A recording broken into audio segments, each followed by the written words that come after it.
Hello, you tired little peeps. It's that time once again. So let's snuggle up fast because tonight we're traveling back in time to follow the faint glimmer of gold and the shadows of forgotten hoards that vanished into history. So if you are new to the channel or returning, liking the video significantly helps. Also, please let me know where you're listening in from and what time it is for you. Now get comfortable and let's begin. The history of the Roman Empire is, in many ways, a history of accumulation. For centuries, the city of Rome acted as a gravitational center for the material wealth of the Mediterranean world. As the legions expanded the frontiers from the mists of Britannia to the burning sands of Syria, they did not merely bring back new maps and borders. They brought back things. Objects of silver, statues of bronze, crates of coinage, and items of profound religious significance were systematically cataloged, transported, and deposited within the capital. Rome became a repository of the ancient world's movable heritage.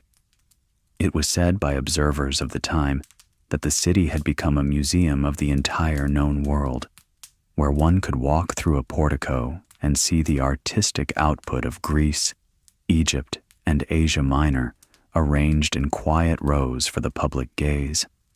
But this concentration of wealth created a vulnerability. When an empire acts as a funnel for the world's gold, it eventually becomes a target. And over the long, slow centuries of Rome's decline, many of these accumulated treasures simply vanished. They were not merely spent or melted down. Many were lost in specific, documented events, moments where the chain of custody was broken and vast fortunes disappeared into rivers, buried under mud, or were carried off onto ships that sailed into the fog of history, never to dock again.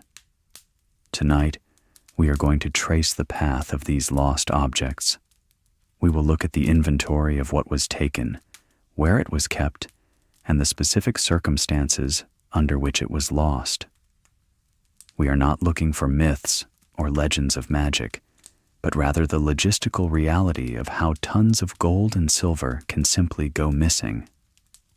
To understand the scale of what was lost, we must first look at one of the most significant deposits of treasure in the city's history, the Temple of Peace. Completed in 75 AD under the Emperor Vespasian, this complex was not merely a religious sanctuary. It was a functioning exhibition hall, a vast public garden, and a secure vault. It was built to house the spoils of the Jewish war, a conflict that had culminated in the destruction of Jerusalem and its second temple in 70 AD.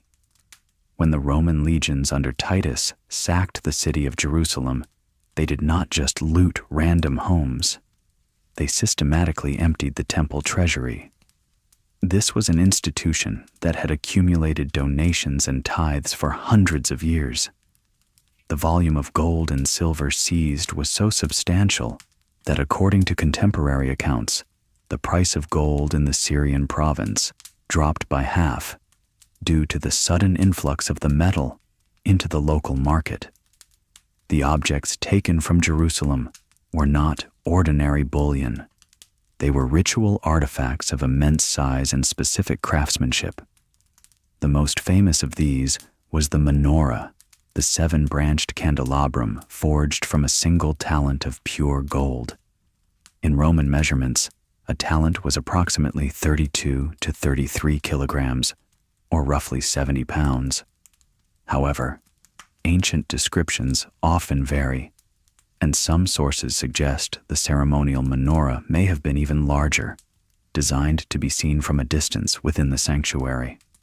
Alongside the menorah was the table of the showbread, also constructed of gold, used to hold the 12 loaves of bread offered in the ritual service. There were also silver trumpets and potentially the curtain of the Holy of Holies, a massive textile woven with blue, purple, and scarlet threads. These items were not melted down immediately. The The Roman state viewed them as symbols of imperial capability. They were transported to Rome and paraded through the streets in the triumph of Vespasian and Titus in 71 AD. We know exactly what this procession looked like because it was committed to stone. If you visit the Roman Forum today, you can still see the Arch of Titus. On the south inner panel of the arch, there is a relief carving that depicts this specific moment in time. It shows Roman soldiers wearing tunics and laurel wreaths, carrying the menorah and the table of showbread on furcula, or portable litters, resting on their shoulders. The relief provides a clear visual inventory of the lost treasure. The base of the menorah in the carving is hexagonal and decorated with images of eagles and sea monsters, a detail that has caused much debate among historians regarding its accuracy to the original Jewish design, but it remains our primary visual record of the object. Following the parade, these items were deposited in the Temple of Peace. For over a century, they sat there. They were part of the permanent collection of the city.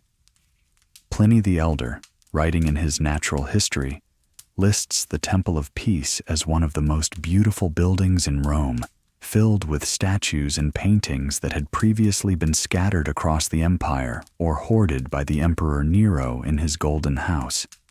The public could visit this complex. They could walk through the gardens, enter the library, and see the gold of Jerusalem gleaming in the dim light of the sanctuary.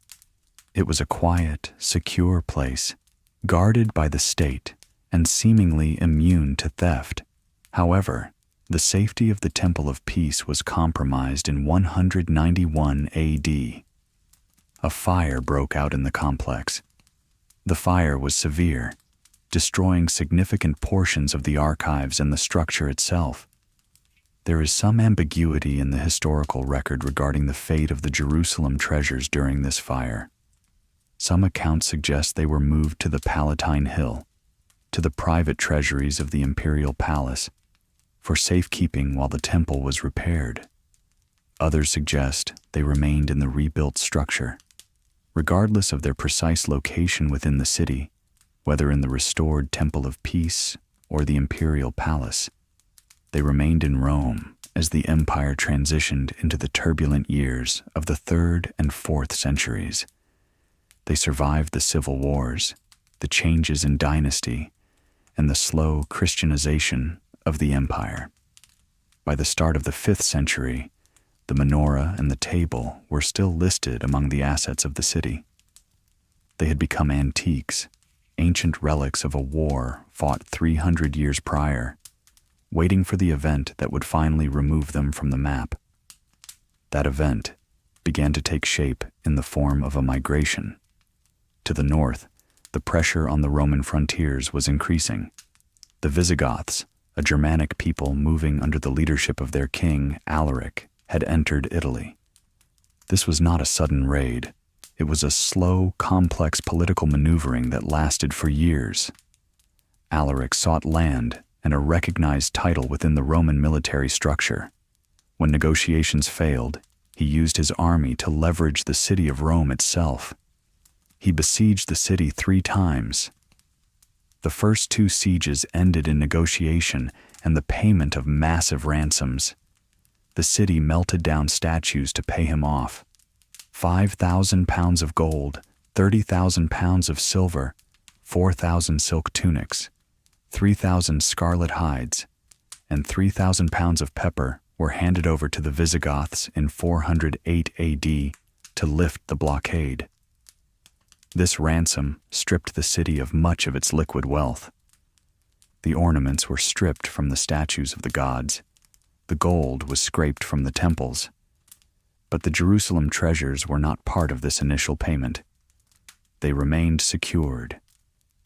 It was the 3rd siege in 410 AD that broke the deadlock. On August 24th, 410 AD, the Salarian Gate was opened, likely by sympathizers or slaves inside the city, and the Visigoths entered Rome. This was the first time in 800 years that the city had been taken by a foreign enemy. For 3 days, the city was subjected to a sack.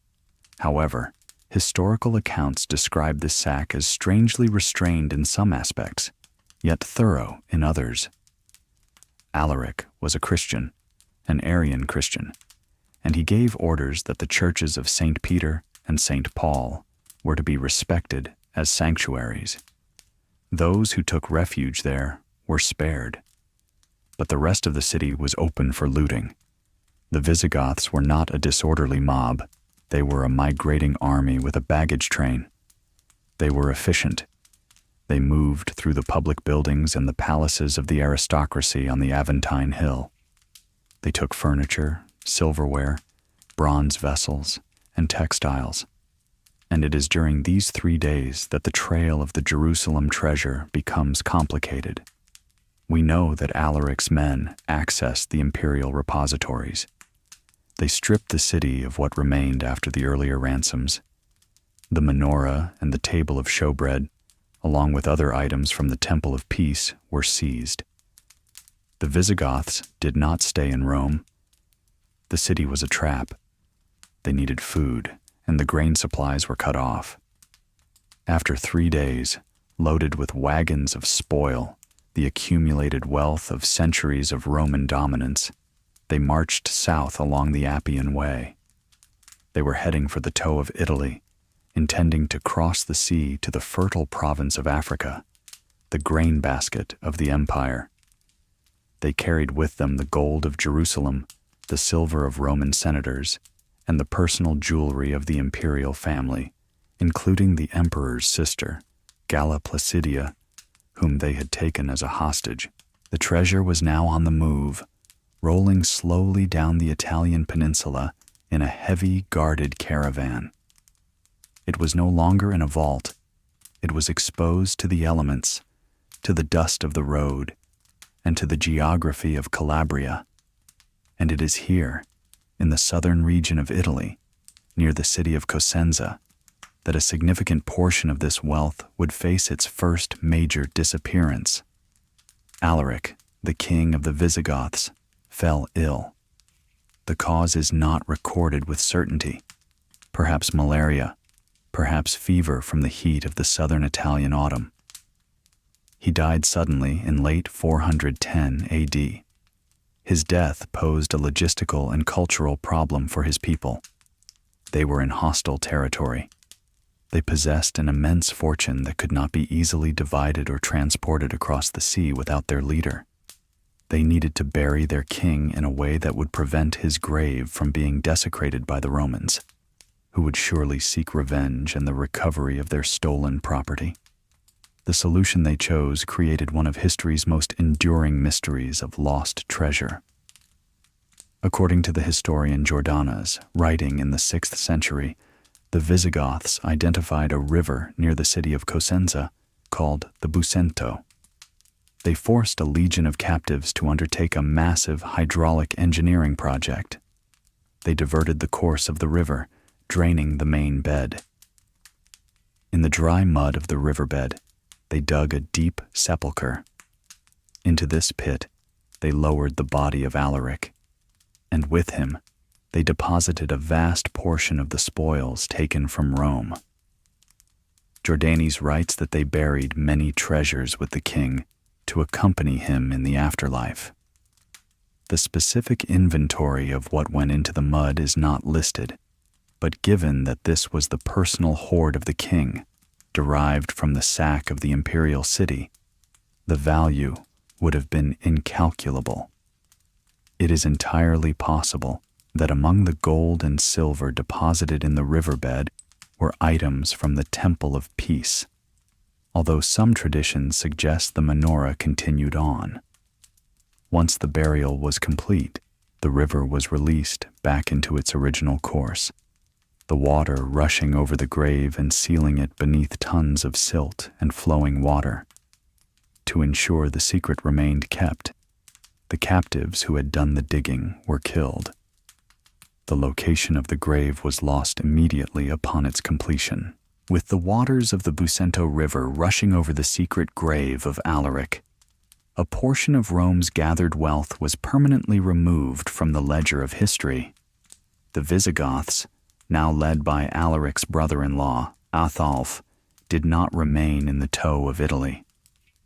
They turned north, marching back up the peninsula, carrying what remained of their spoils, the portable wealth that had not been consigned to the riverbed.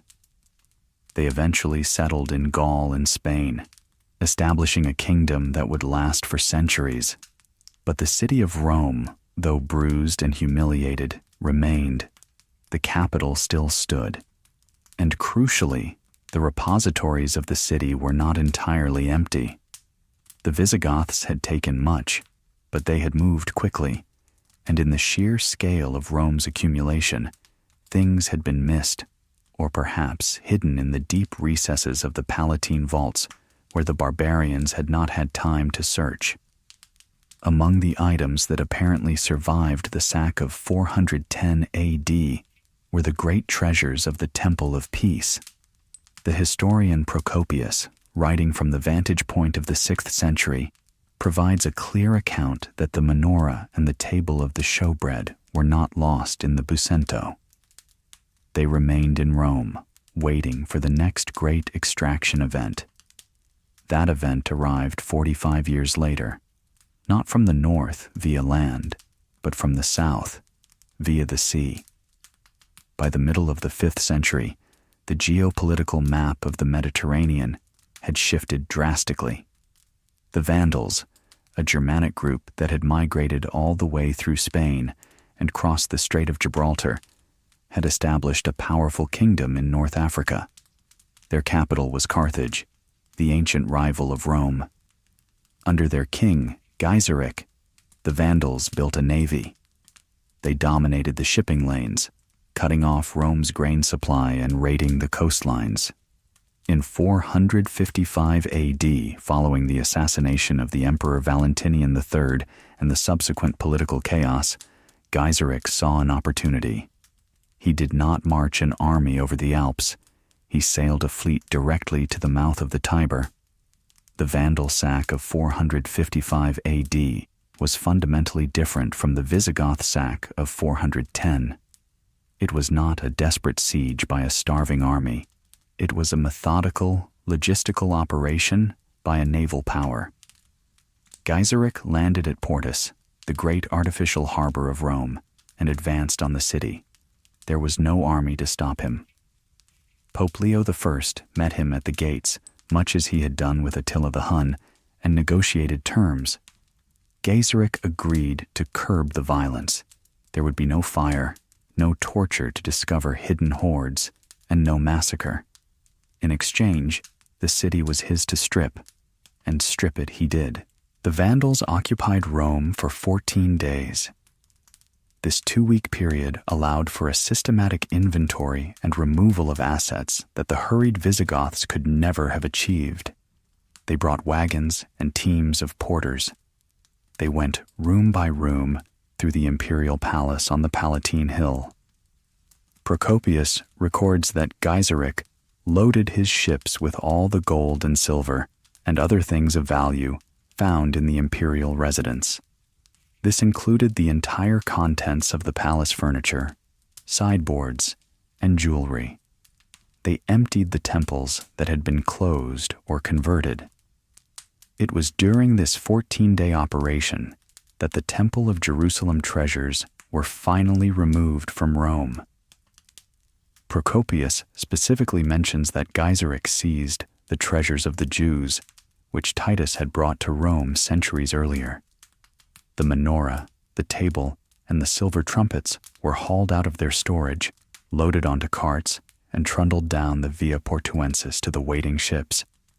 But the Vandals took more than just statues and religious artifacts.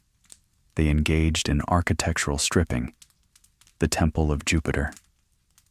Capitolinus, the supreme religious structure of the Roman state, possessed a roof made of high-quality bronze tiles, heavily plated with gold.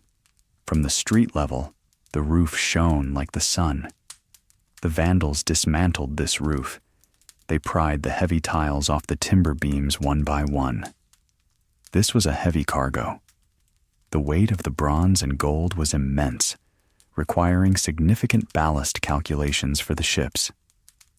Historical records indicate that one of the Vandal ships, weighed down by the sheer mass of statues and bronze, foundered and sank on the return journey, taking its portion of the loot to the bottom of the Tyrrhenian Sea.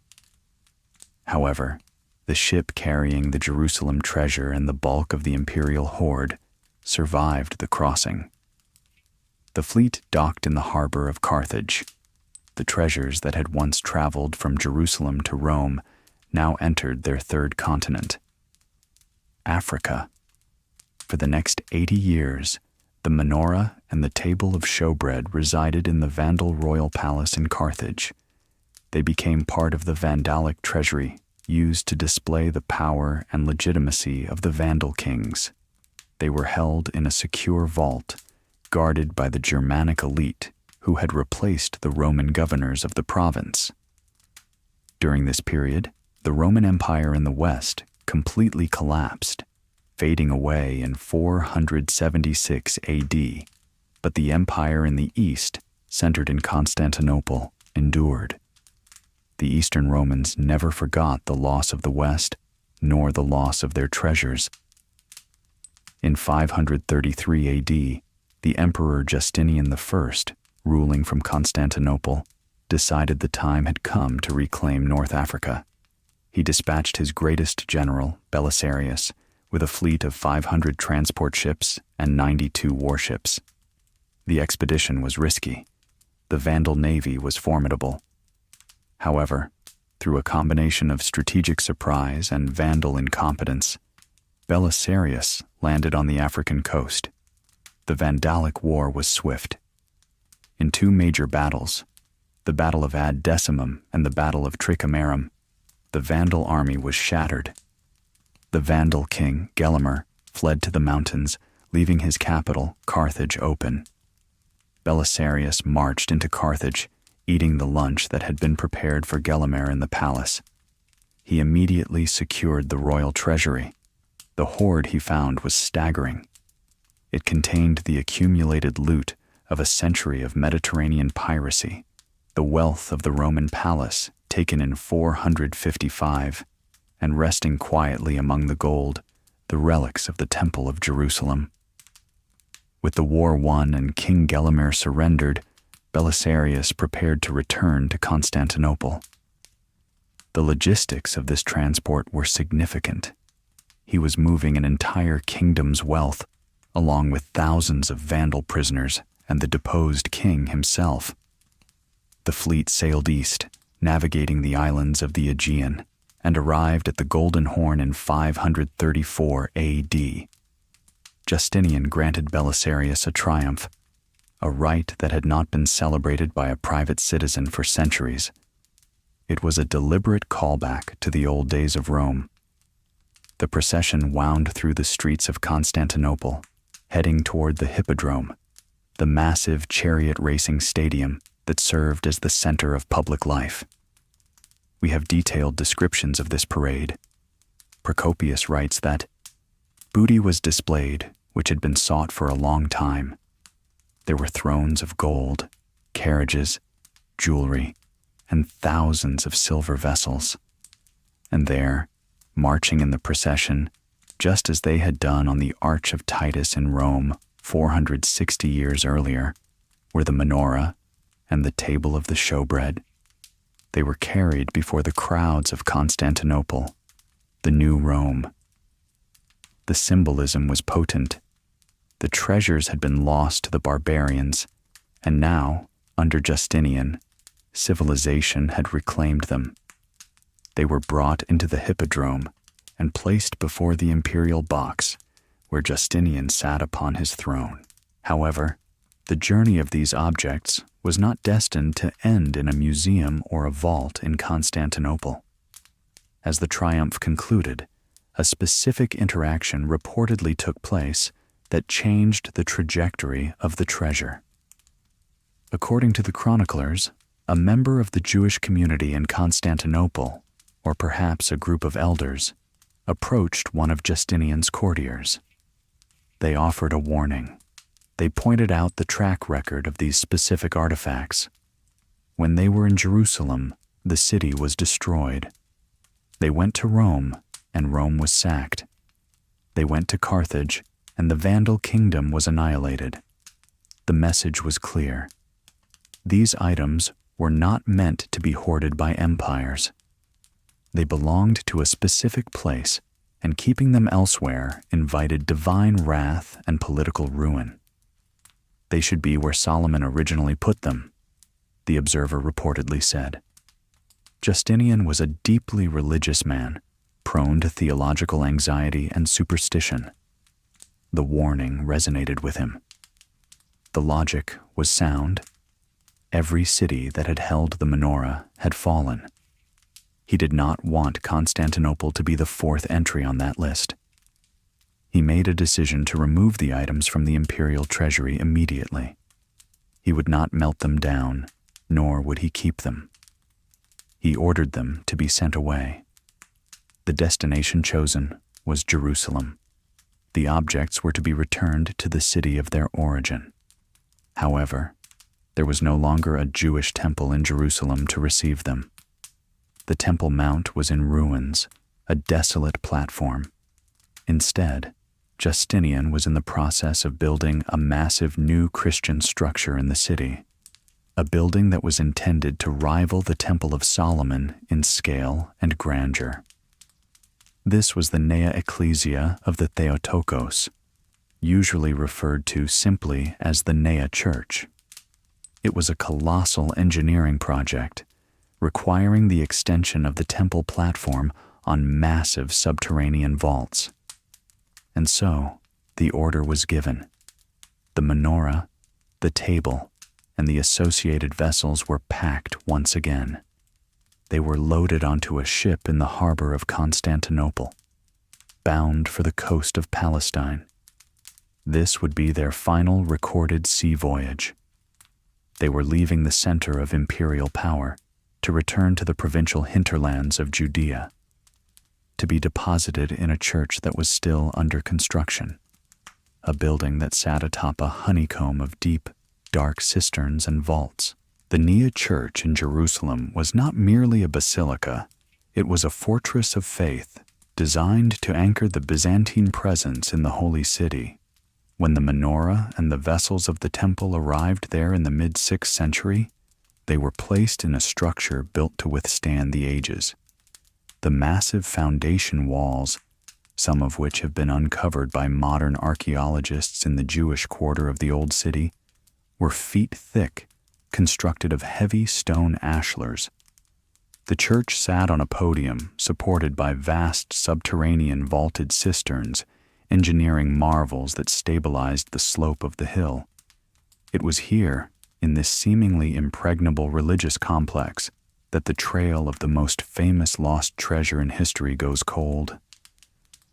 For nearly 70 years, the treasure likely sat in the sacristy, or a dedicated treasury vault within the Nea complex. It was safe. The pilgrims came and went. The liturgy was chanted. But the geopolitical stability that Justinian had fought for began to crumble in the early 7th century. The Sassanid Empire of Persia, the ancient superpower to the east, launched a devastating invasion of the Roman provinces. Under the Shah Khosrow II, the Persian armies swept through Syria and Palestine, utilizing a combination of heavy cavalry and siege engines that the local garrisons could not withstand. In 614 AD, the Persians reached Jerusalem. The siege lasted only 20 days. When the walls were breached, the sack that followed was absolute. The accounts of the destruction are harrowing. The Persians, aided by local factions, dismantled the Christian infrastructure of the city. They targeted the churches specifically. The Church of the Holy Sepulchre was burned, and the Nea Church, the repository of the Justinian bequest, was sacked. We know for a fact that the Persians were interested in relics and high-value items. The most prominent object they took was the true cross, which was captured and carried off to the Persian capital of Ctesiphon, near modern-day Baghdad. But the fate of the menorah and the temple vessels in this moment is defined by silence. The chroniclers detailed the loss of the cross because of its theological weight to the Christian world, but they do not explicitly mention the Jewish temple treasures in the inventory of the loot sent to Ctesiphon. There are 3 possibilities, each leading to a different X on the map of lost history. The first is that the Persians took them.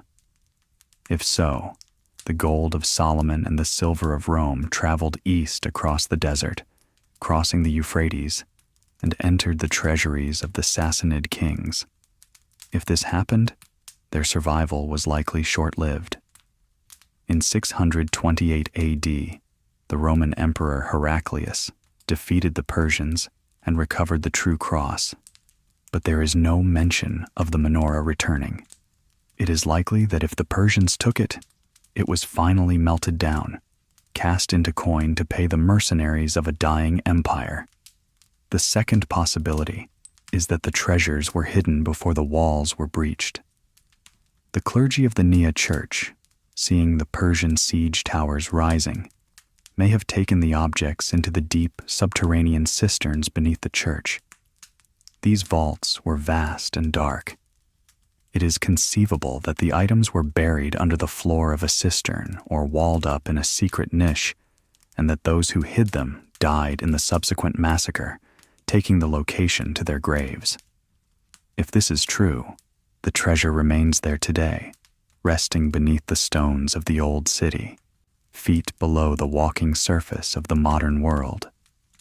The third possibility is that they were never sent to Jerusalem at all, that Justinian's order was a piece of propaganda, and they remained in Constantinople, eventually being melted down during the desperate sieges of the 7th and 8th centuries, when the Byzantines turned everything they had into coin to fight off the Avars and the Arabs.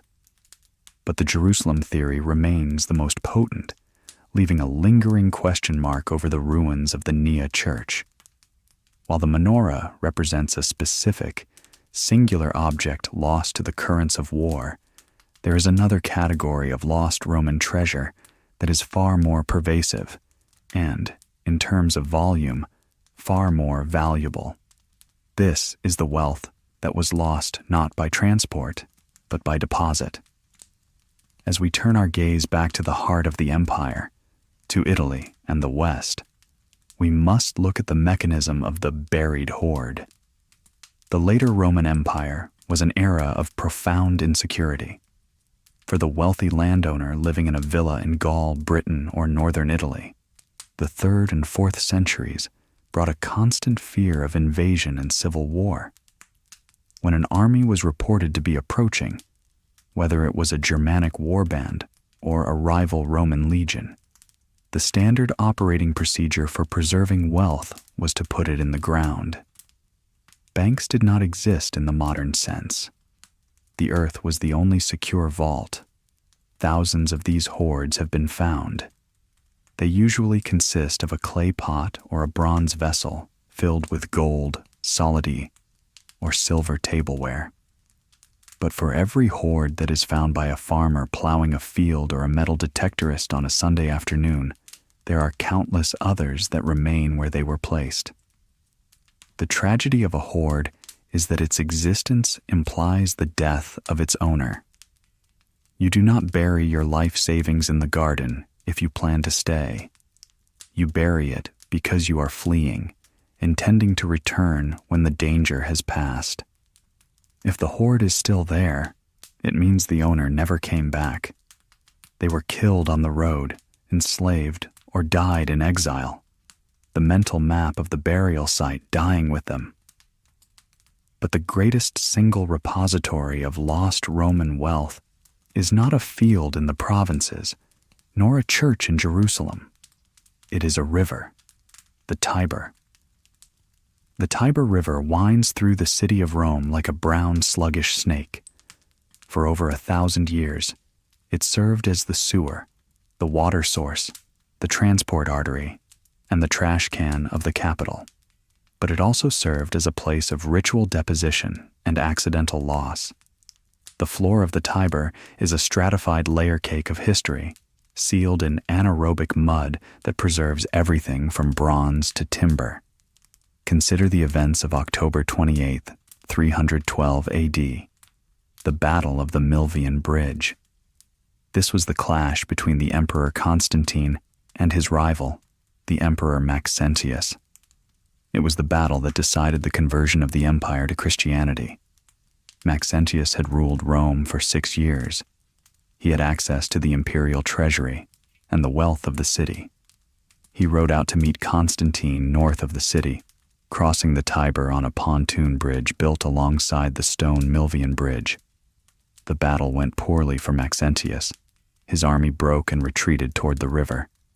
The pontoon bridge, overcrowded with panicking soldiers in heavy armor, collapsed. Maxentius himself, wearing the heavy, ornate armor of an emperor, likely gilded and inlaid with precious stones, fell into the water. The chronicle records that he drowned, pulled down by the weight of his iron. His body was recovered the next day, dragged from the mud so his head could be paraded. But what of his equipment? What of the pay chests of his army? What of the personal wealth he may have been carrying? The river at that point is deep and the current is deceptive. Objects that fall in are quickly swallowed by the silt. Throughout the centuries, there have been whispers of the Maxentius hoard lying at the bottom of the Tiber near the bridge. In the 19th and early 20th centuries, dredging operations in the Tiber produced extraordinary finds: bronze statues, thousands of coins, swords, and helmets. But the river has never been systematically excavated. It is too dangerous, the visibility is zero, and the depth of the mud is immense. It is estimated that tons of silver and gold lie in the riverbed. This is not just from battles, it is from the simple reality of a commercial port. Rome was the primary destination for grain and luxury goods for centuries. Ships sank, docks collapsed. During the riots that frequently gripped the city, the houses of the wealthy along the riverbanks were often looted, and items were thrown into the water, either to destroy them or to hide them. Furthermore, there was a Roman custom of offering valuables to the river god, Tiberinus.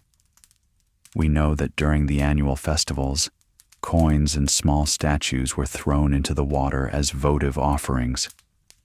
Over a period of 1,000 years, this accumulation would be staggering. Unlike the treasures of Jerusalem, which moved from city to city, the treasures of the Tiber have likely moved only a few meters, shifting slowly downstream with the seasonal floods, buried deeper and deeper under the rising bed of the river. There is a specific account from the sack of 410 AD that haunts treasure hunters.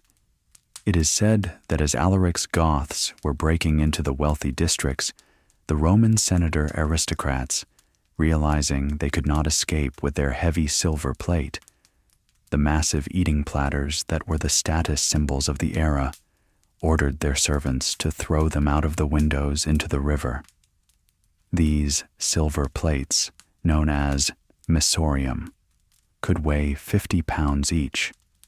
If they were thrown into the Tiber, they effectively vanished from the visible world, embedding themselves in the river bottom, waiting for a dredge that has never come. But gold and silver are not the only lost treasures. Sometimes, the most valuable things Rome possessed were not made of metal, but of words. The loss of the Roman libraries constitutes a different kind of treasure map, one of intellectual wealth burned and scattered. And to understand this loss, we must look at the Herculaneum papyri and the Villa of the Papyri. This brings us to a treasure that was lost not by theft, but by nature.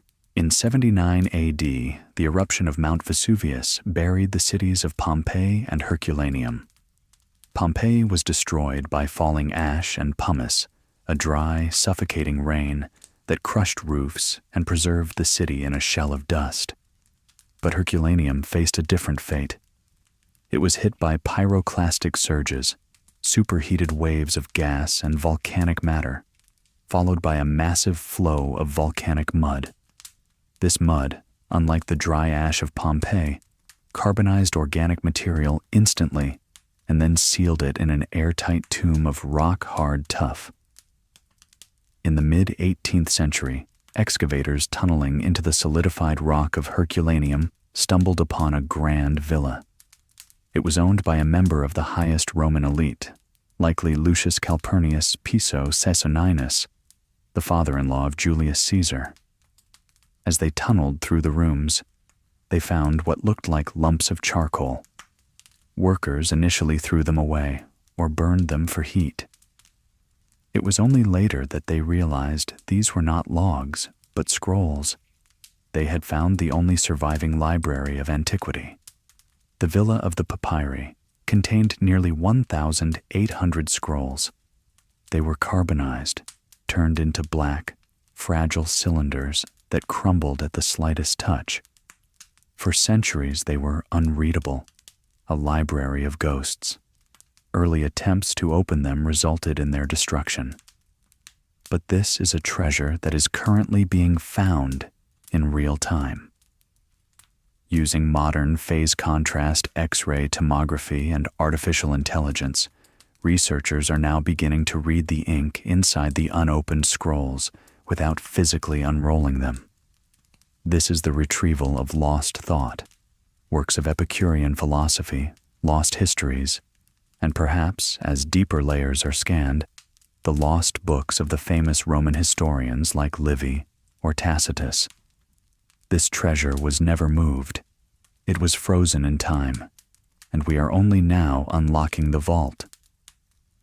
But let us return to the tangible, glittering wealth of the empire, and a specific mystery that lies not in Italy, but in the East. We must travel to the frantic final days of the Byzantine Empire, the direct continuation of Rome. The year is 1453. The city is Constantinople. The army of the Ottoman Sultan Mehmed II is outside the Theodosian walls. For 1,000 years, Constantinople had been the queen of cities. Despite the looting of the Fourth Crusade in 1204, the imperial capital still held significant treasures. The great palace, the churches, and the private homes of the aristocracy contained the last reserves of the Roman world. As the siege tightened in April and May of 1453, the Emperor Constantine XI Palaiologos knew the end was near. The state treasury was empty. He had resorted to melting down church plate to pay the soldiers, but the personal wealth of the noble families and the accumulated relics of the churches were still present. Legends swirl around the lost hoard of Constantinople. There are persistent accounts that as the walls were being bombarded by the great Ottoman cannons, the emperor ordered a final cache of imperial regalia and sacred objects to be gathered. The goal was to smuggle them out of the city, to send them to the friendly republics of Genoa or Venice, to be held in trust until the city could be retaken. According to these traditions, a small Genoese ship slipped out of the Golden Horn under the cover of darkness and fog, just days before the final assault on May 29th. It carried no soldiers, only a few trusted courtiers and heavy chests. The ship managed to break the Ottoman blockade, slipping past the galleys that patrolled the Bosphorus. It entered the open waters of the Sea of Marmara, heading for the Aegean. But it never arrived in Italy. The ship vanishes from the record. Did it sink in a storm? Was it captured by Turkish pirates who had no idea what they had found, melting down the regalia for simple bullion? Or did the captain, realizing the city had fallen and there was no empire to report back to, take the treasure for himself. There are stories in the Greek islands of a mysterious ship that wrecked on the cliffs of Chios or Lesbos during that period, spilling gold onto the seabed. To this day, the fate of the last crown jewels of Rome remains a blank page. Another persistent mystery of the 1453 sack concerns the Column of Constantine. This massive porphyry column still stands in Istanbul today, burnt and bound with iron hoops. When Constantine the Great dedicated the city in 330 AD, he placed a massive statue of himself on top, but the real treasure was said to be inside the base. Byzantine tradition held that Constantine had buried a collection of the most sacred talismans of the ancient world beneath the column to protect his new capital. The list of items reads like a catalog of the impossible: the Palladium of Troy, the axe of Noah, the baskets from the feeding of the 5,000, and the 7 lamps of the temple. While the religious relics may be pious fiction, the idea of a foundational deposit is archaeologically sound.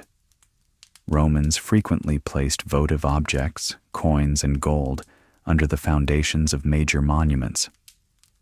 During the Ottoman period, there were rumors that the tunnels beneath the column led to a hidden chamber. However, the area has been built over and disturbed by earthquakes and fires for centuries. If the Palladium of Troy, the object that linked the mythic past of the Trojan War to the reality of the Roman Empire, lies beneath the pavement of modern Istanbul, it is guarded by the weight of the city itself. Let us move away from the capitals now, to the periphery, to the edges of the map where the legions marched and sometimes died. We must look at the phenomenon of the pay chest. A Roman legion was a massive economic engine. A single legion of 5,000 men required an enormous amount of silver coin for salary, or stipendium. This money did not move via bank transfer. It moved in wooden chests, reinforced with iron bands, carried on wagons or mules, guarded by a dedicated unit of soldiers. When a legion was destroyed in battle, the pay chest did not disappear. It was either captured or buried. The most famous instance of a lost legion is the Battle of the Teutoburg Forest in 9 AD. 3 Roman legions, the 17th, 18th, and 19th, under the command of Publius Quinctilius Varus, were ambushed and annihilated by Germanic tribes. 15,000 to 20,000 Romans were killed. The archaeologists who have excavated the battlefield at Kalkries in Germany have found coins, lots of them. They have found face masks, sword fittings, and the detritus of a massacre. But they have not found the main treasury. 3 legions would have been carrying a substantial amount of silver, especially since they were on a tax collection and diplomatic mission.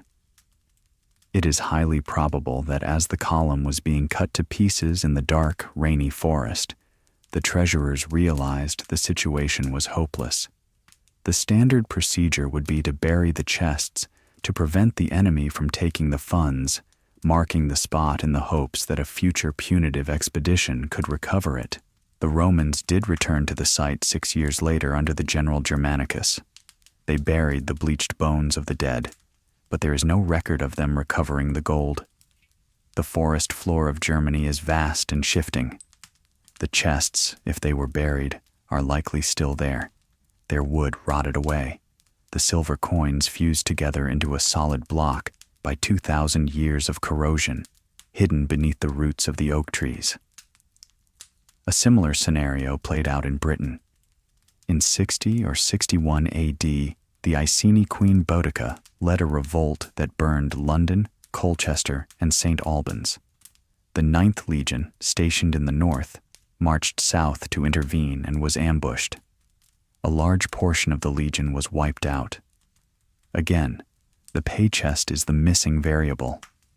In the panic of the retreat, or the chaos of the ambush, The silver was likely deposited in the fens or marshes of East Anglia, a landscape that is notoriously difficult to search, where the water table preserves and hides everything. But perhaps the most intriguing lost treasure is not one of gold, but of identity: the tomb of Antony and Cleopatra. After the Battle of Actium in 31 BC, the forces of Octavian closed in on Alexandria. Mark Antony and Cleopatra VII, the last rulers of the Hellenistic world, committed suicide. Octavian, despite his ruthlessness, allowed them to be buried together.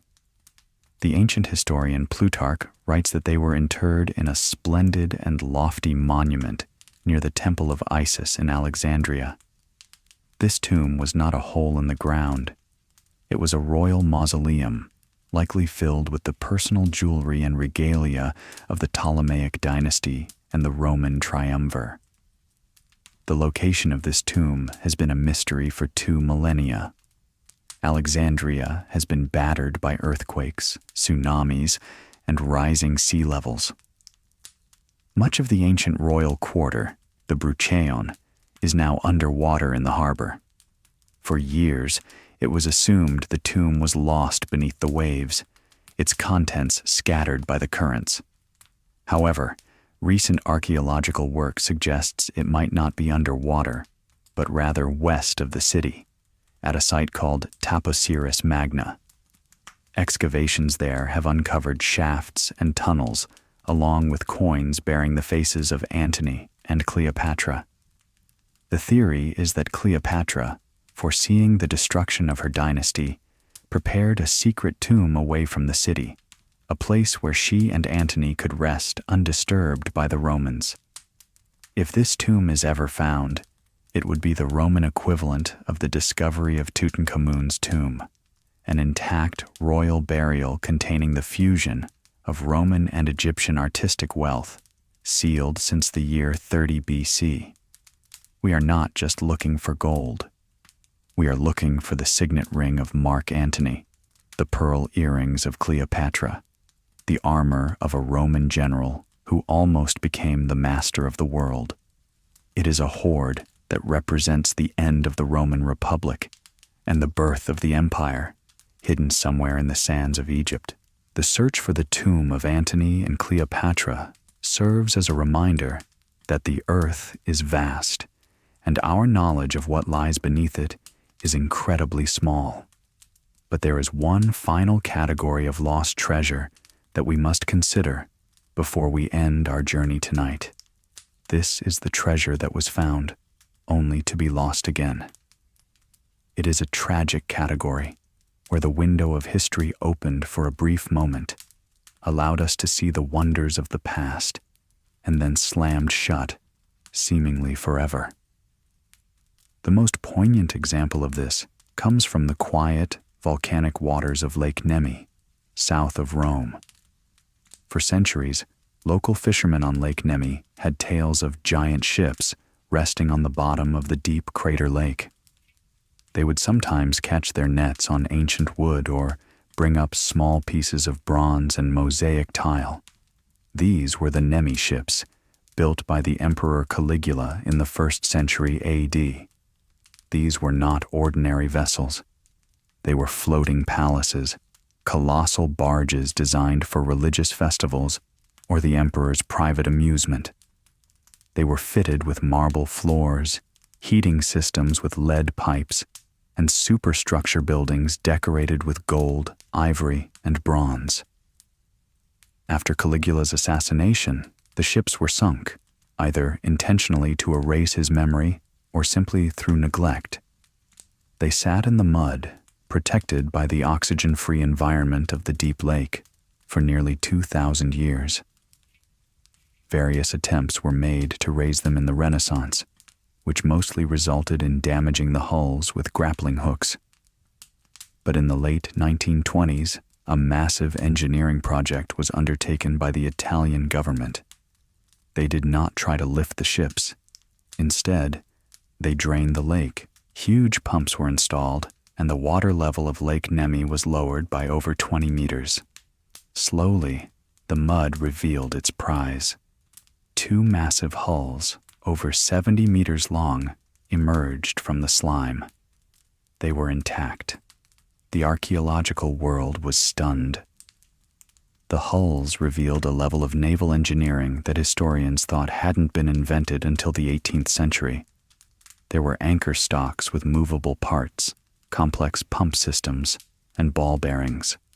The ships were hauled into a massive custom-built museum on the lakeshore. The lost treasure had been found. But in 1944, during the retreat of German forces through Italy, the museum was destroyed by fire. The wooden hulls, dry and brittle after centuries in the water and a decade in the air, burned furiously. Within hours, the Nemi ships were reduced to ash. The bronze fittings survived, but the ships themselves, the only surviving examples of Roman imperial naval architecture, were gone.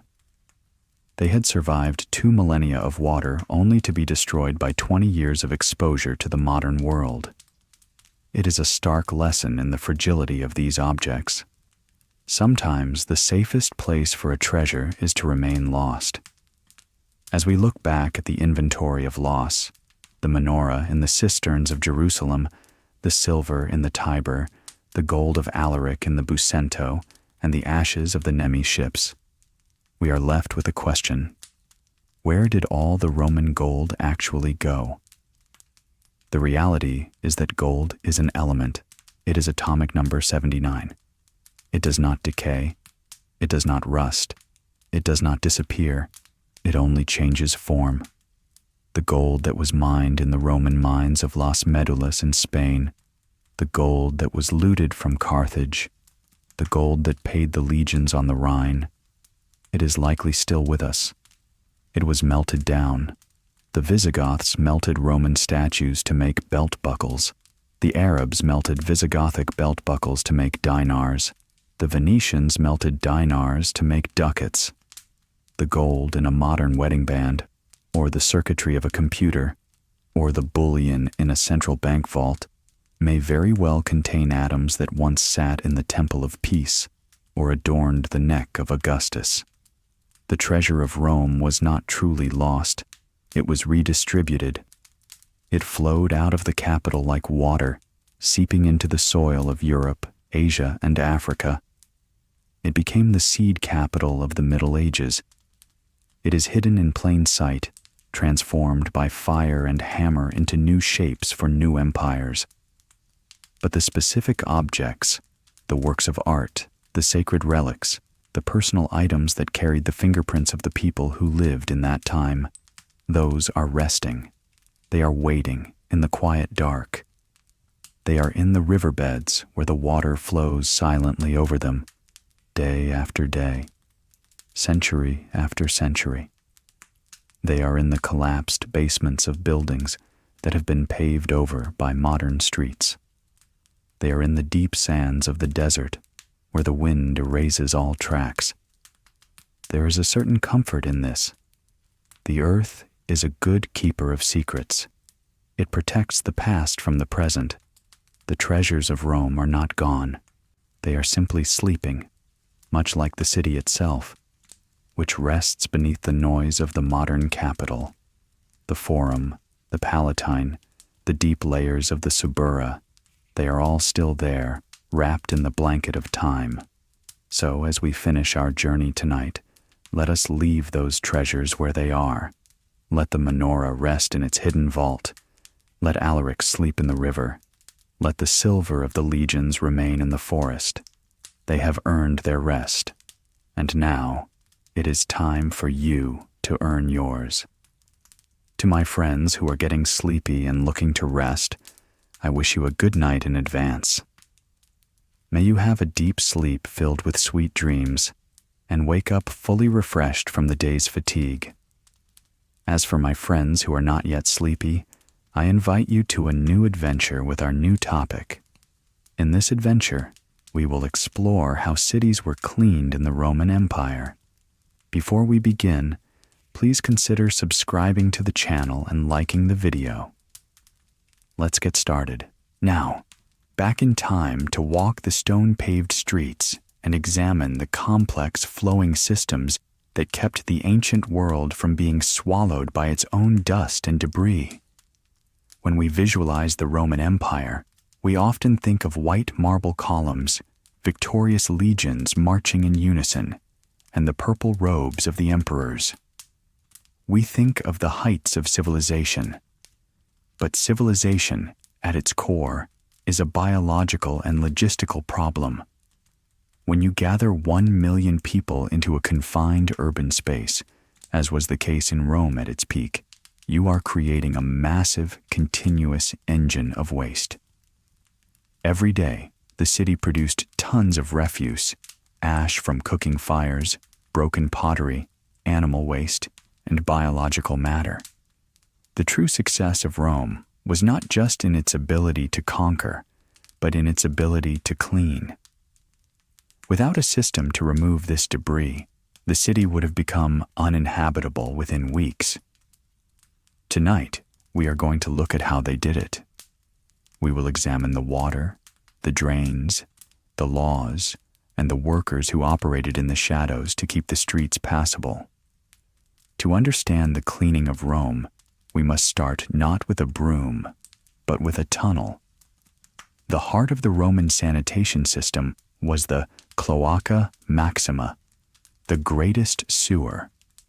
This was not merely a pipe, it was a monument to engineering that rivaled the Colosseum in scale, though it remained largely invisible.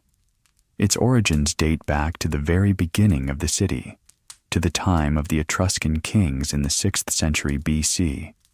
Originally, it was an open-air canal dug to drain the marshy lowlands between the hills so that the Roman Forum could be built. But as the city grew, the canal was enclosed, covered over with massive stone vaults, and turned into a subterranean river. The Cloaca Maxima was large enough to drive a wagon through. The Roman historian Strabo wrote with admiration about the sewers of Rome, describing them as hills scooped out, with tunnels so large that they were veritable roads beneath the earth. This system was designed to handle two things: storm water and sewage. Rome is a city of hills, and when it rains in the Mediterranean winter, the water rushes down the slopes with tremendous force. The cloaca acted as the city's primary storm drain, catching this runoff and funneling it safely into the Tiber River. But it also served as the central artery for the city's waste. The maintenance of this massive drain was a matter of state security. If the cloaca clogged, the Forum, the center of political and economic life, would flood with filth. Therefore, the cleaning of the sewer itself was a constant, dangerous task. There were workers, public slaves, whose entire lives were spent in the dark, navigating the slippery stones of the tunnels, clearing blockages of silt and debris. It was a silent, wet world beneath the noise of the capital. The Romans even had a goddess, Cloacina, the cleanser, who presided over the system. She had a small shrine in the Forum, right above the main line of the drain. It is a telling detail of the Roman mindset. They deified the sewer, recognizing that civilization depended as much on the removal of dirt as it did on the favor of Jupiter. But a drain is useless without water to flush it. And this brings us to the second, and perhaps most important, aspect of street cleaning: the aqueducts. We usually think of Roman aqueducts as a source of drinking water, bringing fresh mountain springs to the fountains of the city. This is true, but the volume of water brought into Rome, estimated at over 200 million gallons per day, was far more than the population could drink. The surplus was intentional. The aqueducts were a gravity-driven cleaning machine. The water flowed into the city and was distributed first to the public fountains, then to the baths, and finally to private homes. But the water never stopped flowing. The Romans did not have taps that they turned off. The fountains ran 24 hours a day, 7 days a week. The overflow from these thousands of basins and troughs did not just soak into the ground. It spilled over the edges and onto the streets. This was the passive cleaning system of the empire. The streets of Rome were designed to act as channels. They were paved with durable volcanic stone, usually basalt, cut into polygonal shapes that fitted together tightly. The roads were crowned, meaning they were slightly higher in the center and sloped down toward the sides. This convex shape forced water and waste to the edges, where gutters ran along the curbs. The constant overflow from the aqueducts provided a steady stream of water that ran through these gutters, carrying away the dust, the animal droppings, and the daily detritus of the city. In a sense, the streets of Rome were self-washing. If you stood on a street corner in the Suburra, or on the slopes of the Esquiline Hill at night, when the traffic had died down, you would hear the sound of water.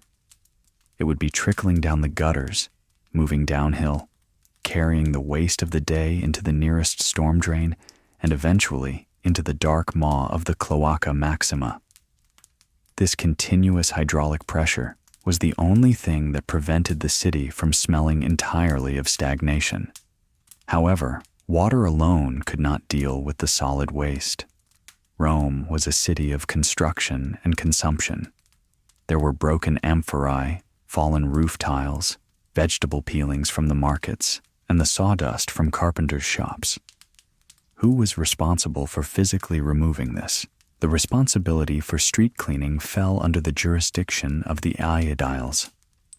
These were high-ranking elected magistrates who were in charge of public works, markets, and games. Beneath them was a hierarchy of lesser officials, including the quatuor viri vis in urbe purgandis, literally, the 4 men for cleaning the streets within the city. These officials did not push the brooms themselves. Their job was administrative. They walked the streets, inspecting the condition of the pavement and ensuring that property owners were doing their part. Roman law was very specific about civic duty. The Lex Iulia Municipalis, a set of laws established by Julius Caesar, codified the responsibilities of the urban population. It stated that the maintenance and cleaning of the street in front of a building was the responsibility of the building's owner. If you owned an insula or a domus, you were legally obligated to keep the section of the street bordering your property clean. You had to sweep it. You had to ensure that no carts were blocking it. You had to make sure the gutter was free of obstructions so the aqueduct water could flow. If a property owner failed in this duty, the aediles had the power to hire a contractor to clean the street and then bill the owner for the cost, often with a significant fine attached. This created a decentralized system of hygiene. In the early morning hours, before the sun rose and the noise of the carts began, the slaves of the household would emerge with brooms made of twigs and buckets of water. They would scrub the basalt stones in front of their master's door, pushing the debris into the central flow or collecting it into baskets for removal. But where did they take it? You couldn't just leave a pile of trash in the gutter. It had to be moved out of the city. This required a secondary economy of waste management, the stercorarii. These were the manure collectors and trash haulers. They drove carts, usually at night, as heavy wagons were banned from the city streets during the day to reduce congestion. That picked up the accumulated refuse. These carts would trundle through the dark, narrow streets, loaded with the refuse of 1 million lives. They headed for the gates. The destination for much of this waste was the puticuli, open pits located outside the city walls. In the earlier periods of Roman history, these pits were gruesome places, often used for the disposal of the bodies of the poor and slaves who could not afford a proper burial, mixed in with the city's garbage. However, under the empire, As the city became more organized, specific dumping grounds were established. The scale of this disposal is best understood by looking at Monte Testaccio. If you go to Rome today, you can still see it. It is an artificial hill, over 100 feet high and covering a vast area. It is not made of earth. It is made entirely of broken oil amphorae. Rome consumed an enormous amount of olive oil, most of it imported from Spain and North Africa. The clay jars used for transport were not reusable because the oil went rancid in the porous clay. So, they were discarded. But they weren't just thrown in a heap. They were systematically stacked. The workers at Monte Testaccio were specialized. They broke the jars into curved shards. They stacked them in intricate patterns to ensure stability and to prevent the hill from collapsing. They sprinkled lime over the shards to mask the smell of the rancid oil. This was a managed landfill, strictly regulated by the state. It stands today as a testament to the sheer volume of material that moved through the city streets. Millions of jars, organized, broken, and stacked by the quiet, methodical labor of the city's cleaning crews. The management of solid waste, the broken jars, the ash, and the street sweepings, was a logistical challenge. But the management of human biology was a far more pressing and volatile issue. In a city of 1 million people, the daily biological output is staggering. If this material was allowed to remain in the living quarters or on the streets, disease would have depopulated Rome faster than any barbarian army. To combat this, the Romans developed a two-tiered system of sanitation, one for the public spaces and one for the private high-rises. For the Roman citizen walking the streets during the day, relief was found in the foracae. These were public latrines. They were not hidden away in shameful corners. They were prominent, state-sponsored facilities, often located near forums, baths, and busy markets. To enter one was to step into a space that was surprisingly well-engineered, though culturally jarring to the modern observer. A typical Roman public latrine consisted of a large, rectangular room. Along 3 of the walls ran a continuous bench made of stone, usually marble or limestone. Cut into this bench at regular intervals were keyhole-shaped openings. There were no stalls, no dividers, and no privacy.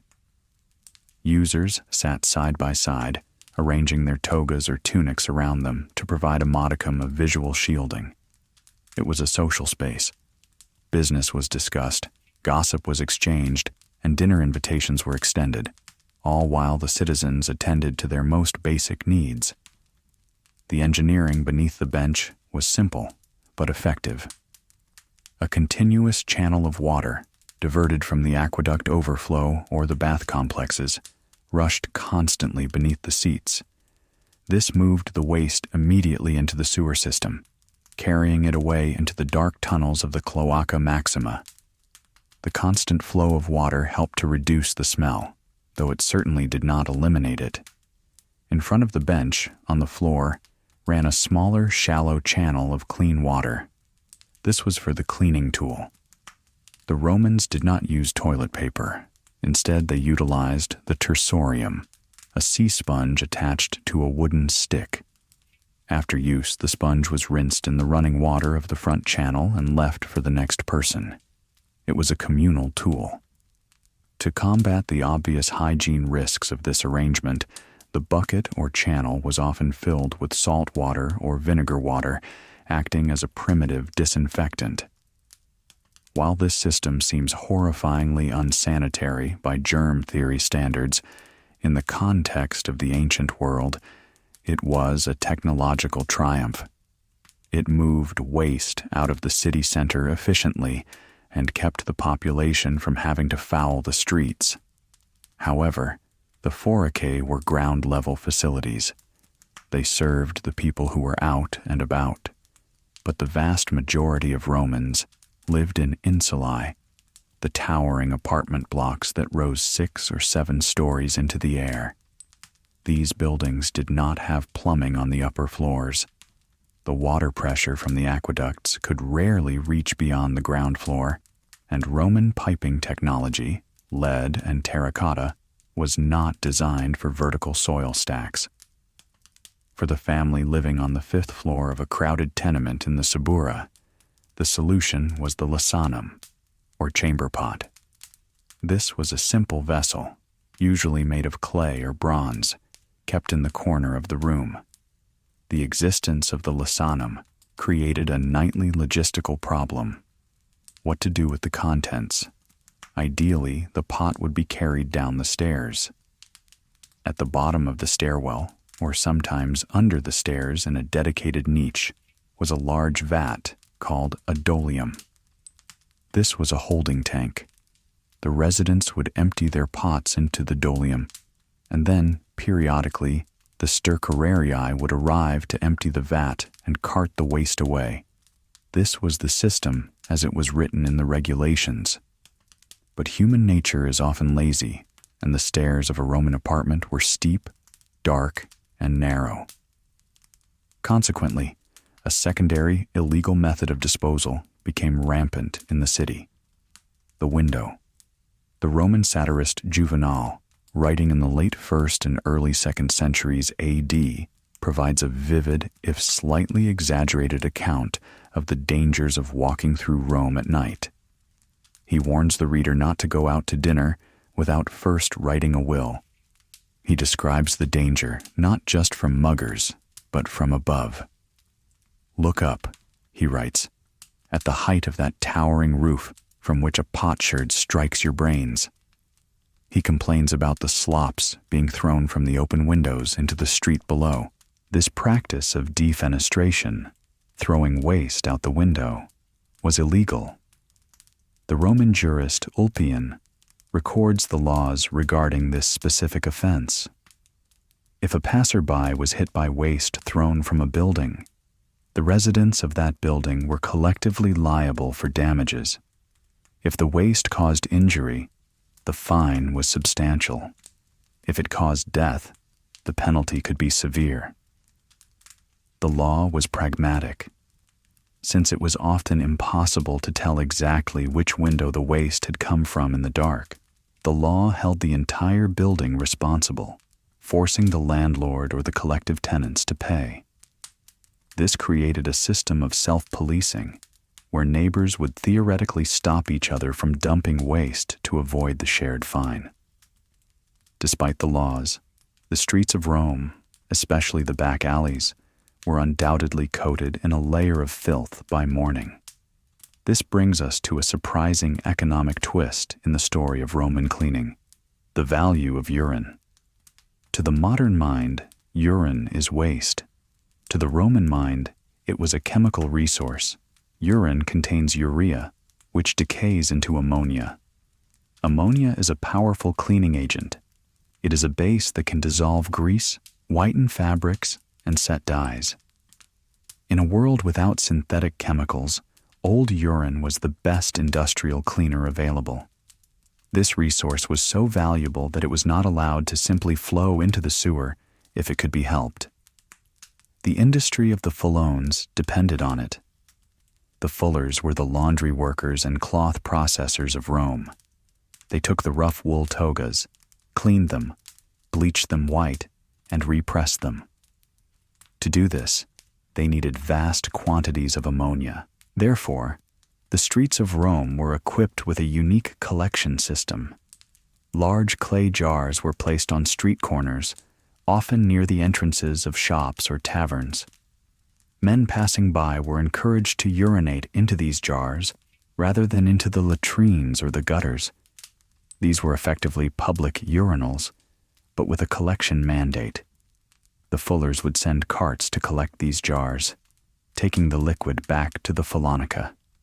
This system was so profitable that the Emperor Vespasian, famously short of cash after the civil wars of the Year of the Four Emperors, decided to tax it. He imposed a levy on the collection of urine from public latrines and street jars. When his son, Titus, complained that this was a disgusting way to raise revenue, Vespasian reportedly held a gold coin under Titus's nose and asked, "Does this smell?" When Titus said no, Vespasian replied, "Pecunia non olet." Money does not smell. So, when we imagine the cleaning of the Roman streets, we must imagine a landscape where waste was not just something to be removed, but a commodity to be harvested. The stercorarii took the solid manure for fertilizer for the farms surrounding the city. The fullers took the liquid waste for the laundry industry. It was a circular economy driven by necessity. But cleaning the streets was only half the battle. The other half was cleaning the people themselves. In the dusty, hot environment of Italy, surrounded by the smoke of cooking fires and the grit of unpaved country roads, the human body became coated in a layer of city grime. The Roman response to this was the development of the thermae, the bath complex. This was not merely a tub of hot water. It was a ritualized industrial process of hygiene that processed thousands of bodies a day, requiring its own massive infrastructure of cleaning and maintenance. The Roman bathhouse, or thermae, was the great equalizer of Roman society. While the rich had private baths in their villas, the vast majority of the population, senators, shopkeepers, and freedmen alike, congregated in the massive imperial complexes like the baths of Caracalla or the baths of Diocletian. These were cathedral-sized structures, covered in marble and mosaic, capable of holding thousands of people at once. But from a sanitation perspective, they were essentially human processing plants. They were designed to strip the accumulated grime of the city from the skin of the populace on a daily basis. The cleaning process in a Roman bath was fundamentally different from our modern conception of washing. There was no soap as we know it, no bars of chemically processed fats and lye to lather and rinse. Instead, the Romans used a combination of temperature and mechanical friction. The bather would move through a sequence of rooms with progressively hotter temperatures, designed to induce sweating. This was the body cleaning itself from the inside out, the pores opening to release toxins and dirt. Once the bather was sweating in the caldarium, they would apply olive oil to their skin. The oil acted as a binding agent, mixing with the sweat and the dust. Then they would use a tool called a strigil. This was a curved metal blade, usually made of bronze or iron, with a handle. The bather, or a slave, would scrape the strigil firmly across the skin, physically removing the oil-dirt mixture. It was an exfoliation process that scraped the city off the body. The resulting sludge, a mix of expensive oil, dead skin, and street dust, was scraped onto the floor, where it was washed away by buckets of water into the drains. Keeping these massive complexes clean was a Herculean task that required an army of invisible workers. The floors of the baths were heated by the hypocaust system, a floor raised on brick pillars with hot air circulating beneath it. While the citizens walked on the warm mosaics above, enslaved workers toiled in the cramped, suffocatingly hot service tunnels below, constantly stoking the furnaces with wood and charcoal. They were the engine of the city's hygiene. The water in the pools also had to be managed. The Romans understood that stagnant water was dangerous. In the great imperial baths, the water was constantly changed. The aqueducts fed directly into the complexes, providing a continuous flow that pushed old water out into the overflow drains. This high turnover rate was the primary defense against infection in a public pool shared by thousands. The overflow water from the baths, often still warm and relatively clean compared to sewage, was then directed into the public latrines to flush the toilets, maximizing the utility of every drop. However, while the Romans could wash their bodies and flush their streets with water, there was one element of urban dirt they could not easily scrub away: the air itself. Ancient Rome was a noisy city, but it was also a smoky one.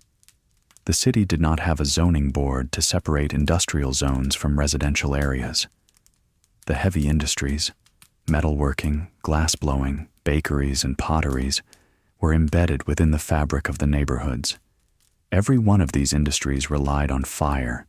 They burned wood, charcoal, and sometimes chaff or oil dregs. In addition to the industrial smoke, there was domestic smoke. Most Roman apartments were heated by braziers, portable metal boxes filled with hot coals. These had no chimneys. The smoke simply filled the room and filtered out through the windows. With tens of thousands of braziers burning on a winter night, combined with the furnaces of the baths and the kilns of the workshops, a permanent cloud often hung over the city. The Romans were aware of this. They called it gravioris caeli, or infamis air. The poet Horace complained about the black smoke that settled on everything. When a wealthy Roman left the city for a villa in the countryside, they often wrote about the relief of breathing clean air again, noting that their complexion improved and their coughing stopped. The buildings themselves were stained by this pollution. The gleaming white marble of the temples required constant cleaning to prevent it from turning gray with soot. But smoke was not the only pollutant. There was the smell. Rome was a city of organic manufacturing. One of the most critical industries for the army and the populace was leather. Every soldier needed sandals, belts, and armor straps. Every citizen needed shoes. The tanneries were notorious for their stench. The tanning process involved soaking animal hides in vats of urine and feces to remove the hair and soften the leather. While authorities eventually tried to push these industries across the Tiber to the Trastevere region, the smell of curing leather was a permanent feature of the Roman olfactory landscape. Then there was the meat market. The Forum Boarium and the Forum Holatorium were centers of intense biological activity. Animals were driven into the city on the hoof to ensure freshness, meaning the slaughter often happened near the point of sale. The blood, offal, and animal waste had to be washed into the Tiber. While the river carried it away, the banks of the Tiber often accumulated layers of organic sludge that baked in the summer sun, contributing to the miasma that the Romans feared as a source of fever. This brings us to the invisible cleaning crew of the city, the scavengers. In the absence of a modern fleet of garbage trucks, the city relied on animals to process the waste that the humans missed. The streets of Rome were home to a vast population of semi-feral dogs, pigs, and birds. These animals acted as biological custodians. They ate the food scraps thrown from windows, the spilled grain at the docks, and the refuse of the markets. While this seems chaotic to us, it was a necessary part of the ecosystem. The pig, in particular, was the ultimate urban recycler. It converted the city's caloric waste into meat. However, this reliance on animal scavengers created its own layer of filth: the waste produced by the animals themselves and the pests they attracted. Rats were a constant presence, scurrying through the Cloaca Maxima and nesting in the grain warehouses near the port. The Romans employed cats, weasels, and snakes to control the rodent population, engaging in a constant, low-level war to protect the city's food supply from being consumed before the people could eat it. Yet, despite the smoke, the smell, and the mud, the Roman drive for order persisted. They attempted to regulate even the cleanliness of the grave. The management of the dead was the final and perhaps most critical aspect of keeping the city clean in a spiritual and physical sense. Rome drew a sharp, invisible line in the dirt regarding the ultimate pollutant: the human corpse. In the very earliest legal code of the Romans, The 12 tables drawn up in the mid-5th century BC, the law was explicit. Hominem mortuum in urbe ne sepelito ne veurito. You shall not bury or burn a dead man within the city. This was not just a zoning law, it was a spiritual and sanitary firewall. The Romans believed that death brought with it a spiritual pollution called miasma. If a body remained within the sacred boundary of the city, the pomerium, it contaminated the relationship between the state and the gods. But practically, this law prevented the city from becoming a graveyard. It forced the cleaning of the dead to happen outside the walls.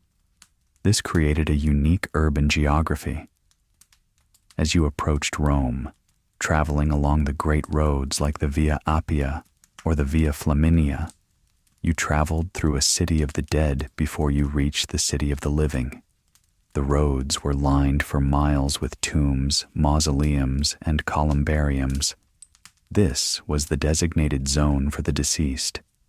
It ensured that the decay and the fire of the cremation pyres were kept at a safe distance from the crowded tenements.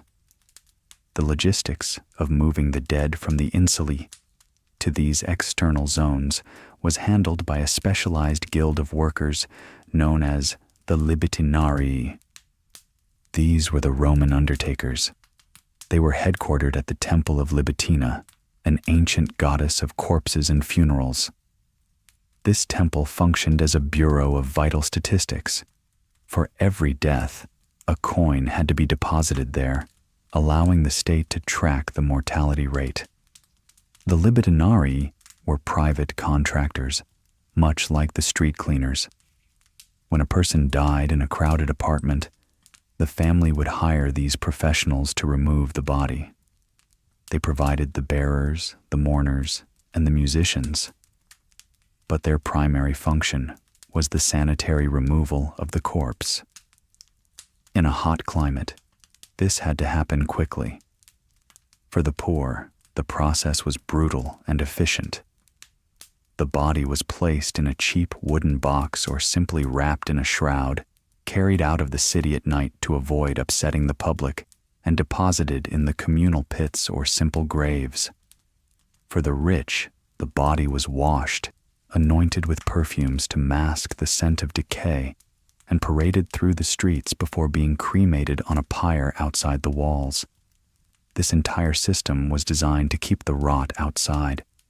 The city was for the living, the roads were for the dead. It was a binary system of cleanliness that defined the Roman landscape for 1,000 years. But while the state managed the streets, the sewers, and the dead, there was a final frontier of cleanliness that was entirely personal, the grooming of the individual. We have spoken of the baths, but the baths were merely the macro-level cleaning. The micro-level cleaning, the daily battle against hair, smell, and decay, took place in the barber shops and the boudoirs of the city. The Roman concept of a clean body was hairless and smooth. For men, this meant the daily visit to the tonsor, or barber. In the films, we see Romans with clean-shaven faces. In reality, achieving this look was a painful, bloody ordeal. The Romans did not have steel. They had iron and bronze. They did not have safety razors or lubricating shaving creams. They used the novacula, a curved iron razor that was sharpened on a whetstone but quickly dulled. A visit to the barber was a test of endurance. The barber would apply water, perhaps a little oil, and then scrape the beard away. Cuts were inevitable. The Roman satirist Martial wrote about a barber named Antiochus, who was so rough that the surgeon Alcon cuts hernias more gently. To avoid the razor, many Romans opted for depilatories, pastes made of resin, pitch, and caustic chemicals like bat's blood or hedgehog ashes, to burn the hair off. Or they would have the hairs plucked out one by one with tweezers. This was a standard service in the bathhouses. You would hear the screams of men having their armpit and leg hair plucked by slaves, a sound that the philosopher Seneca listed as one of the most annoying noises of living above a bathhouse. Oral hygiene was another battleground. The Romans valued white teeth. To clean them, they used dentifrice, a powder that acted as an abrasive. It was made from crushed bones, oyster shells, or charcoal, mixed with herbs to improve the taste. It effectively sanded the teeth clean. But for mouthwash, the ammonia that cleaned their togas also cleaned their mouths. There are accounts of Romans, particularly from Spain and Portugal, using aged urine to whiten their teeth and firm their gums. The poet Catullus mocks a rival named Ignatius for his gleaming white smile, noting that the whiter his teeth, the more urine he must have drunk. It is a stark reminder that the Roman definition of clean prioritized the visual result over the sanitary method. And despite all this, the scraping, the plucking, the washing, and the bleaching, the Romans were never truly alone. They were ecosystems. Modern archaeology has revealed a dirty secret of the Roman Empire. Despite the baths, the Romans were riddled with parasites. Studies of coprolites from Roman sites show eggs of roundworm, whipworm, and dysentery-causing amoebas. The warm, communal waters of the baths, while removing surface dirt, were often perfect vectors for spreading intestinal parasites. The combs found in excavations are fine-toothed, designed specifically to remove lice. So, the image of the pristine Roman is an illusion. They were fighting a constant, losing war against biology. They built stone channels to move the water, they dug tunnels to hide the waste, and they scraped their skin with iron to remove the dirt. They created a bubble of civilization, a clean zone carved out of the wilderness. But bubbles are fragile. They rely on energy. They rely on the constant flow of water, the constant labor of the stercorarii, and the constant authority of the state to enforce the rules. If the water stops, if the carts stop moving, if the laws are ignored, the dirt returns. As the empire moved into the 5th and 6th centuries, the great machine began to slow down. The cleaning of Rome was expensive. It required taxes to pay the contractors. It required engineering knowledge to repair the aqueducts. It required a population that respected the aediles. Slowly, the edges of the system began to fray. The aqueducts, cut by besieging Goths who knew exactly how to strangle the city, ran dry. The water that had flushed the Cloaca Maxima for 800 years stopped flowing. The sewers, deprived of their hydraulic push, began to silt up. The drains clogged. The streets, once washed by the overflow of fountains, became dry and dusty. The stercorarii no longer came at night. The administration that paid them had collapsed. The people, trapped in a shrinking city, had nowhere to put their waste. The carefully managed landfills like Monte Testaccio were abandoned. The broken pottery and the refuse began to pile up in the streets, raising the ground level of the city. The Forum, once the gleaming center of the world, began to fill with mud. The transition was slow, almost imperceptible to those living through it. A drain would block, and instead of clearing it, the residents would simply walk over the mud. A bathhouse would run out of wood for the furnace, and it would close, becoming a shelter for the poor or a quarry for stone. The marble seats of the latrines were broken up to make lime for mortar. The clean city was reverting to nature. The systems were failing. And as we move to our final part, we will look at what happened when the cleaning stopped completely. We will see how the great imperial capital, the city of marble and water, slowly transformed into a landscape of ruins, buried under the very earth it had tried so hard to keep at bay. The collapse of the Roman cleaning machine was not a sudden event. It was a slow accumulation of dust, a gradual rising of the floor. As the maintenance contracts expired and were never renewed, as the enslaved workforce vanished into the countryside, and as the aqueducts were cut or crumbled into disrepair, the city began to drown in itself. The most visible evidence of this failure is the ground level of Rome today. If you visit the city and look down into the excavated areas of the Forum or the Largo di Torre Argentina, you are looking down into a time well. The modern street level is often 6 to 10 meters, 20 to 30 feet, higher than the street level of ancient Rome. That difference in height is not geological. It is anthropogenic. It is debris. It is 10 centuries of collapsed roofs, uncollected trash, river silt, and biological waste that was simply trodden down into the earth because there was no one left to cart it away to Monte Testaccio. By the early Middle Ages, the great paved streets, the Bassoli, were gone, buried under feet of packed mud.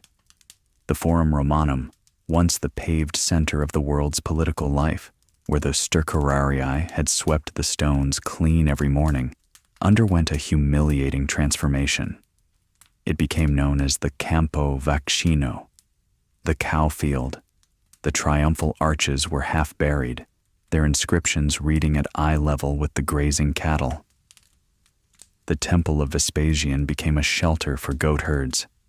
The cleaning had stopped, and nature had reclaimed the space. The public latrines, with their constant flow of flushing water, were abandoned. The complex system of underground sewers, without the rush of aqueduct overflow to scour them, became clogged. However, one piece of the system refused to die. The Cloaca Maxima, the massive spine of the network, remained partially functional. It was so over-engineered, its vaults so massive, that even without maintenance, it continued to drain the lowest parts of the basin. It is the reason the Forum did not turn back into a permanent swamp.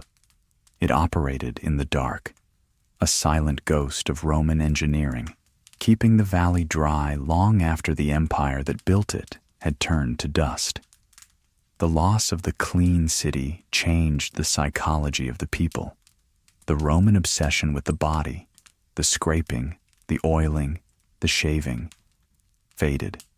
The great bathhouses, now cold and dark, were viewed with suspicion by the rising Christian church. They were seen as places of vanity, and without the constant flow of fresh water, as places of disease. The definition of purity shifted from the physical to the spiritual. A clean soul was preferable to a clean body. The monks and hermits who defined the new era often famously avoided bathing, viewing the grime of the body as a badge of asceticism, a rejection of the Roman vanity that had required so much labor to maintain. It would take over 1,000 years for the water to return. In the Renaissance, the popes, seeing themselves as the heirs to the Caesars, began to repair the broken aqueducts. The Aqua Virgo, which had been damaged but not destroyed, was restored to feed the fountains of the new Rome, including the Trevi Fountain. The water flowed again. The streets were paved again. The trash carts began to move again.